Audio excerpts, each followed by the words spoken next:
नमस्कार. नवीन व्हिडिओ सोबत Kharghar to Spiti valley ट्रिपचा आज आमचा 8वा दिवस आणि सकाळी 7 वाजता राहत्या हॉटेलमधून निरोप घेऊन आम्ही निघालो आहोत शिमल्याच्या दिशेने.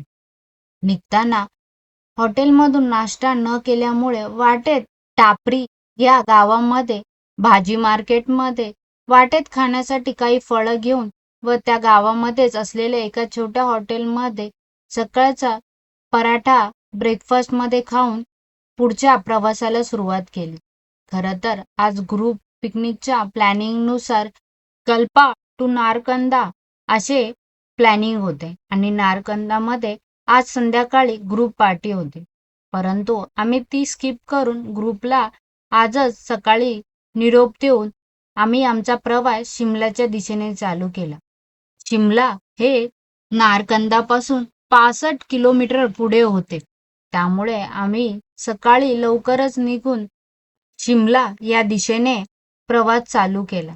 वाटेत पुन्हा आलेले तेच पॉइंटचा आनंद घेऊन व दिसणाऱ्या व्ह्यूचा आनंद घेत दुपारच्या जेवणासाठी आम्ही नारकंदामध्ये असलेल्या खडू कॅफेमध्ये येऊन थांबलो, जिथे आम्ही ऑथेंटिक हिमाचल प्रदेशातील डिश खाल्ल्या होत्या. चंदीगडवरून स्पिटी व्हॅलीसाठी ग्रुपमध्ये आपण निघालो होतो तेव्हा पहिल्या दिवशी ह्या ठिकाणी आपण जेवायला थांबलो होतो. येथील सिड्डू व पारंपरिक तांदळाची खीर खरंच खूप टेस्टी होती. त्याचाच पुन्हा आस्वाद घेण्यासाठी आम्ही त्या ठिकाणी दुपारच्या जेवणासाठी थांबलो होतो. त्यानंतर काही वेळातच आज बुक केलेल्या रिसॉर्टला आम्ही येऊन पोहोचलो. चेकिंगची फॉर्मॅलिटी होईस्तोपर्यंत त्यांनी आमचे स्वागत वेलकम ड्रिंकने केले. थोड्याच वेळात आम्हाला आमचा रूम देण्यात आहे. चला तर रूम कसा आहे ते पाहू. रूम मध्ये आत येतच डाव्या बाजूला सामान ठेवण्यासाठी व्यवस्था व वॉलड्रॉप होते. तिथेच एक ओव्हन पण प्रोव्हाइड केलेला होता व उजव्या बाजूला टी मेकर प्रोव्हाइड केलेले होते. रूम मध्ये डबल बेड असून सोफा कम बेड व एक डायनिंग टेबल व स्टडी टेबल पण दिलेला होता व एक अटॅच बाल्कनी सुद्धा होती, जिथून तुम्हाला सुंदर असा गार्डन व्ह्यू होता व त्यापुढे डोंगर पण दिसत होते. तिथे बसण्यासाठी 2 चेअर व एक टी टेबल सुद्धा होता.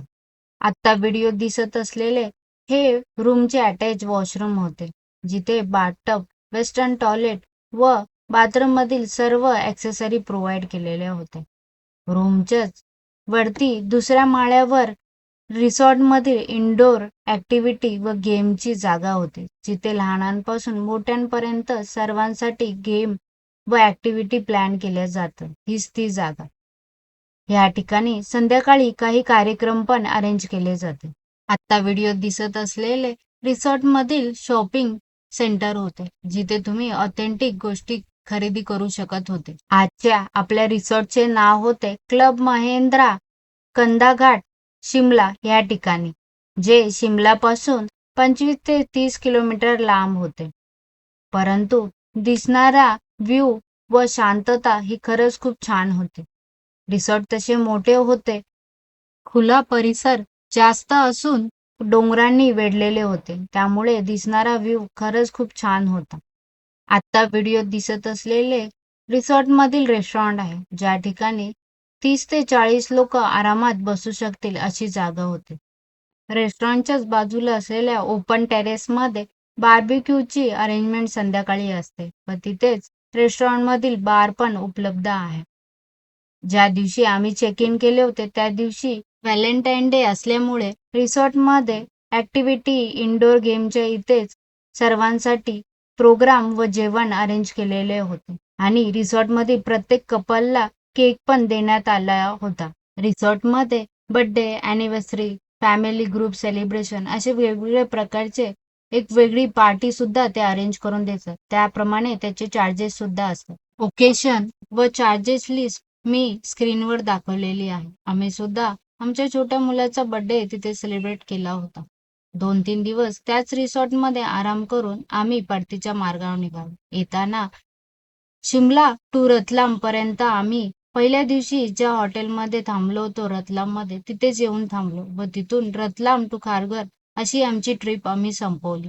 तर अशी होती आमची Kharghar to Spiti valley trip. ज्यामध्ये आलेले वेगळे अनुभव आम्ही तुम्हाला व्हिडिओ सोबत शेअर केलेले आहे. तरी आजच्या व्हिडिओमध्ये एवढेच. पुन्हा भेटूया नवीन व्हिडिओ सोबत, नवीन ट्रिप बरोबर. तोपर्यंत स्वस्त राहा, मस्त राहा. धन्यवाद.